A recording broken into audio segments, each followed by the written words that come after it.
You want to start investing, but you have no idea where to begin. You've heard a few financial terms, but it's all a bit overwhelming and confusing. In this video, I'm going to take away that confusion and explain 20 investing terms you need to know. And once you do, you'll feel more comfortable with starting the process to actually putting money in the markets. Hi, I'm Matt. I have over 15 years in finance. I work for 2 world-class hedge funds, and I hold the Chartered Financial Analyst designation. Right, number 1, let's go. Asset, security, instrument. These are high-level words that sort of mean the same thing. A financial product of one sort or another. Umbrella terms that classify a wide range of products all under one word. Stock, bond, cash, mutual fund. Each of these fall into financial asset, security, or instrument. Number 2, stocks, shares, equity. You may have heard of stocks and shares, but what are they? What about equity too? I bought Apple stock. I bought shares in Apple. I own equity in Apple. They all mean the same thing. But what does it really mean? It means you own a slice of the company. So when you buy shares, you actually own part of that company. And being an owner, you have the right to vote on company strategy, direction, and be entitled to receive dividends if company management decides to distribute any profits. All in all, you have a say on how the company is run and be in line to receive payouts from profits at management's discretion. So no guarantees. A company can issue shares or equity to the public. It's one way that a company can raise funds instead of taking out a loan from a bank or other institutions. When a company raises funds by selling stock directly to investors, it does so in the primary market. However, you will almost certainly buy them in the secondary market, the stock market. Think of the stock market as a really active eBay for buying and selling company shares. 3, dividend. When a company sells its products and services, it generates revenue. After the company pays all of its costs, including the cost of producing its products and services, employee payroll, interest on its loans, and corporation taxes, it's left with hopefully some profit. Now that profit can be put to one side and added to profits from previous years. This bucket is called retained earnings. At management's discretion, they may decide to reward owners, you, by paying out a cash dividend directly from that bucket. Now, the dividend is normally a cash payment, but it can also be in the form of more stock, i.e. you're given extra shares instead of a cash payment from the retained earnings bucket. If it is a cash payment, you can choose to automatically reinvest the dividend by buying more of the company's stock. So all in all, it's a payment from the company to its owners. 4, interest rate. An interest rate is known as the cost of cash or cost of capital. It's an amount desired by lenders to compensate them for lending you money. Unless you borrow from friends and family, no one's going to do it for free. After all, rather than a stranger or a bank lending you money for nothing, what else could they do with it? They can invest it. Interest rates are always annualized. This means that the percentage rate you see applies to the outstanding balance of the loan over the whole year. For example, John owes £10,000 and borrowed at a rate of 5% for 2 years. Assuming he doesn't pay anything off, at the end of the term, he owes £11,025. Dave borrows the same amount for the same time, but at a rate of 25%. At the end of that term, he would have to pay back £15,625. That's a big difference. This is exactly the reason why you shouldn't take out high rate loans if you can help it. Why are there different rates? This all depends on who is borrowing the money, what their credit score is like, do they have a history of paying back money on time and in the amounts agreed with the lender, or do they miss payments or borrow more than they can pay back? The borrower who misses payments or has a lot of outstanding debt is considered to be riskier by the lender, and so the lender applies a higher interest rate to compensate them for the uncertainty of getting their money back in full. It also depends on how much is borrowed. Do they have reasonable capacity to pay it all back? How long is the money borrowed for? Known as the term of the loan.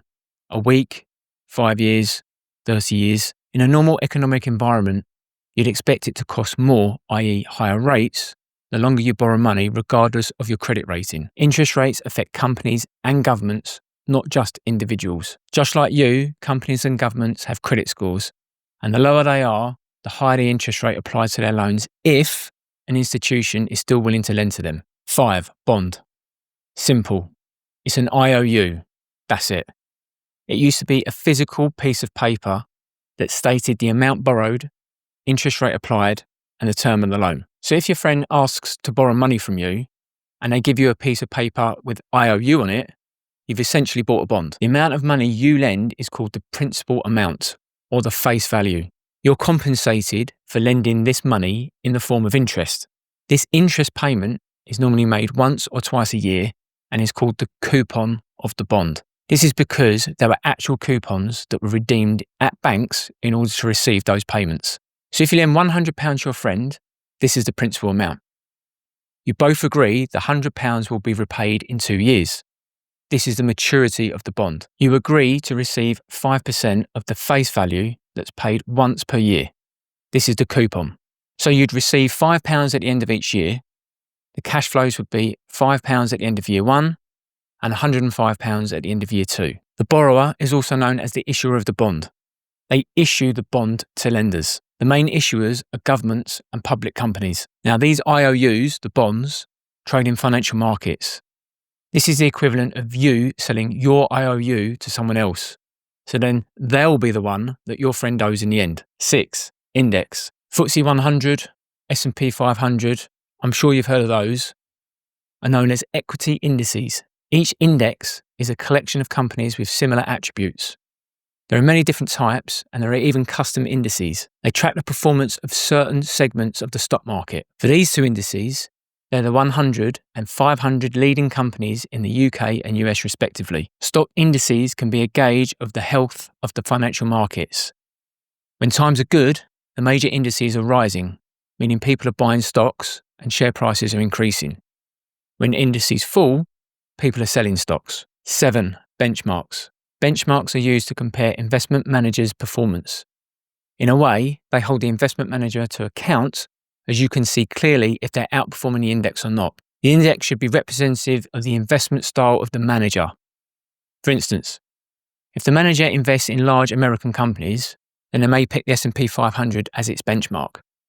The benchmark can be anything the manager wants, but it should be representative of the investment style. There's no point picking a Japanese stock index for its benchmark if the fund invests only in the US. In fact, investors wouldn't even have that. If the fund manager consistently outperforms its benchmark after fees, it's a rarity.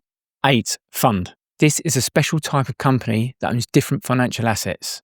These assets can be all equities or bonds or a mix, including assets such as real estate.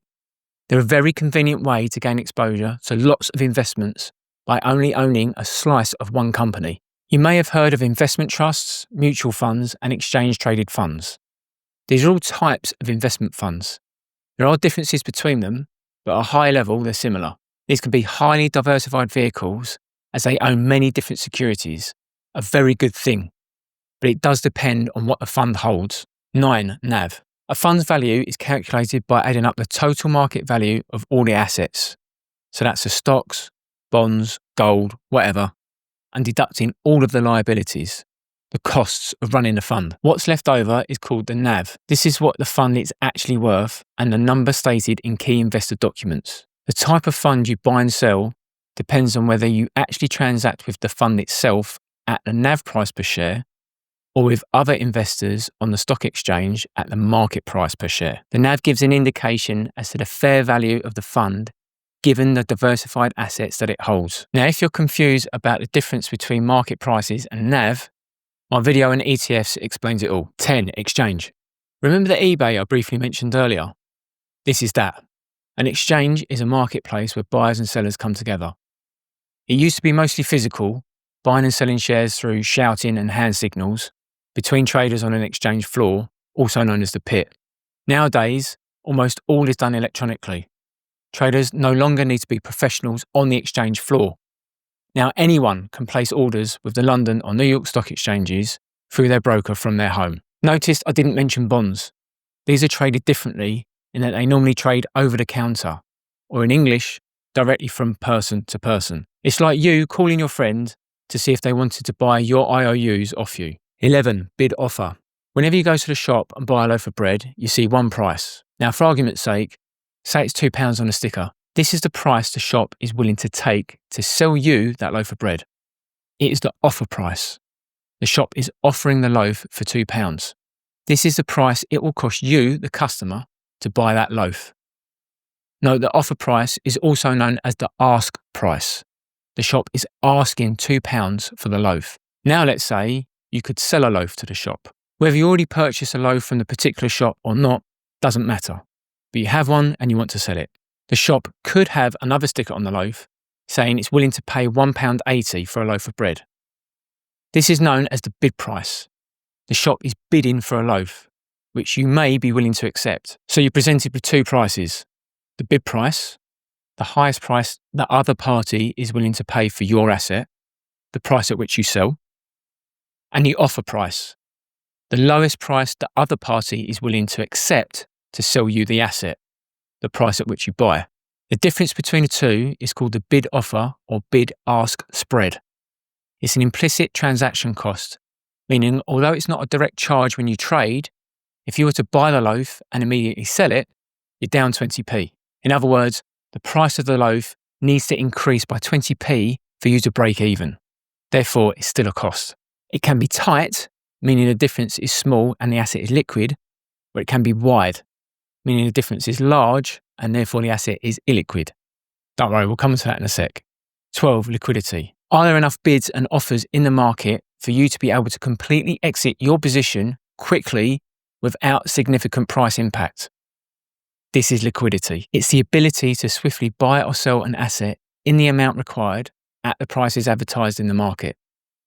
If you have 100 shares in a stock and only 20 shares are traded hands each day, you're in trouble if you want to get rid of it. 13. Long. Going long just means to buy an asset, to benefit when asset prices rise. It's the equivalent of having a bullish view on the asset. 14. Short. Going short means to benefit when prices fall. It's the equivalent of having a bearish view on the asset. I'm not sure where the terms bull and bear come from, by the way, but if you know, let me know in the comments below. However, there is a distinction between sell and short. To sell means to sell an asset you already hold. To short means to sell an asset you don't. I'm so confused! That's right. If you don't already own the asset, you can still sell it in the market. It sounds complicated, but it's incredibly simple. When you click the red bid button, behind the scenes, effectively you borrow the stock from someone and sell it in the market, providing you with cash or proceeds from that sale. With a short position, you hope the stock falls in price, and if it does, you use the proceeds you received from the sale to buy back the stock. Buying back an asset you've shorted is known as covering your position. Shorting is also used to hedge positions. That is, reduce your losses if the market turns the other way. I won't go into hedging now, but if you want to know more, let me know in the comments below. In short, excuse the pun, you want the company to blow up to profit. 15. Return. Total return, return on capital, return on investment, investment return, all pretty much mean the same thing. It's the profit or loss in percentage terms. That means however much you lost or made divided by the amount you invested. There are many ways returns can be calculated, a few of them on the screen now. All you need to know is that returns give an indication as to the historical performance of the asset you're interested in and allows for comparison with other assets or funds. 16. Risk. This is the likelihood of you losing money or not meeting your financial goals over a given period. The riskier an asset is, the more likely you could lose money at a given point in time. If you think about cryptocurrencies, you've likely heard they're risky. But why? 1 minute you're making money, and the next you've lost half the amount you put in. If you wait long enough, you could make it back, and more, but you decide to just quit and call it a day. Crystallize that loss. Some people prefer to invest in lower risk assets, so that when those prices decline, they're not likely to decline as much or as quickly as crypto. It's extremely unlikely that you will lose all your money invested in the markets, especially if you diversify. That's coming up in a minute, by the way. But how much money are you prepared to lose? The more you're prepared to lose, the more risk you can take on, and hopefully the more money you can make in the long run. 17. Volatility. A really important statistic, so make note. Volatility is the measure used by investment professionals to calculate the riskiness of an asset. It certainly isn't the only one, but it is very popular. It doesn't tell you the exact range of a stock price because that's just impossible. No one knows exactly where the stock price will be at any given moment, let alone over the course of a year. But it implies a range of returns that a stock could generate 68% of the time over the course of a year. So if a stock is currently priced at £10 and has a volatility of 20%, it means over the course of a year, there's about a 2 in 3 chance of its price being between £8 and £12. This is super rough and obviously not guaranteed, as the number is backward looking and the markets actually have more severe downturns. In contrast, another stock with the same price, but with volatility of 50%, means that over the course of a year, there's a 2/3 chance that the stock could land between £5 and £15. So it gives you an idea of the dispersion of prices you can expect from an asset. The higher the volatility, the riskier the asset because there's larger price swings. For those with math or stat brains, it's the annualized standard deviation of returns. The rest of you don't need to worry about that. 18. Diversification. Don't put all your eggs in one basket. I know you've heard of that term. So true story, back in 2010, I had one guy lump £100,000 into one UK bank stock. Just one. He lost 50k in a very short period. It was leverage mine, but that's what happens when gambling with just one stock. He just watched it go down, trade out, it went back up, buy in again, stock would go down, trade out, rinse and repeat. It was absolutely horrible. It's so easily done though. Diversification means spreading your capital across different stocks and assets. The theory being, if one stock is doing badly, another can be doing good. Diversification doesn't prevent losses at all, but it reduces idiosyncratic risk. That's to say, company or asset-specific risk. Funds, mentioned earlier, can provide fantastic diversification, again depending on which one you pick. If you're completely new to investing, consider starting with ETFs rather than a couple of stocks. 19. Asset allocation. If you add up all the different types of assets you hold and divide it by the current market value of all your investments, it tells you the percentage you have in stocks, bonds, property, gold, or whatever you're invested in. How much you decide to allocate to each asset class will determine your overall risk profile and the amount of return you can expect on your entire portfolio. For instance, government bonds are considered less risky than stocks, that is, less volatile. But it also means you should expect to get less return than a stock may provide. You might allocate half your money to bonds and half to equities. This will keep your risk and return somewhere in between the risk and return you would have made if you invested entirely in stocks or bonds. Your investment goals will definitely need to take into account where you allocate your capital. 20. Time horizon. Do you have certain financial goals? Is there an amount of money you need for something in the future? In that case, when is it? How long are you willing to invest? This is your time horizon. For a graduate with a specific goal of retirement, he or she will have a time horizon of about 40 years. A new parent that wants a university fund for their newborn, their time horizon is 18 years. And for the couple saving for a deposit for a house, it may be between 5 and 10 years. The amount of time you're willing to invest and the amount of risk you're willing to take will determine your asset allocation. That is the mix of different assets with varying risks. All else constant, the more time you have to invest, the riskier assets you could invest in. Are there other terms or other definitions or things you need explaining? Let me know in the comments below. If you extracted any value at all from this video, hit that subscribe button. I'll see you in the next video.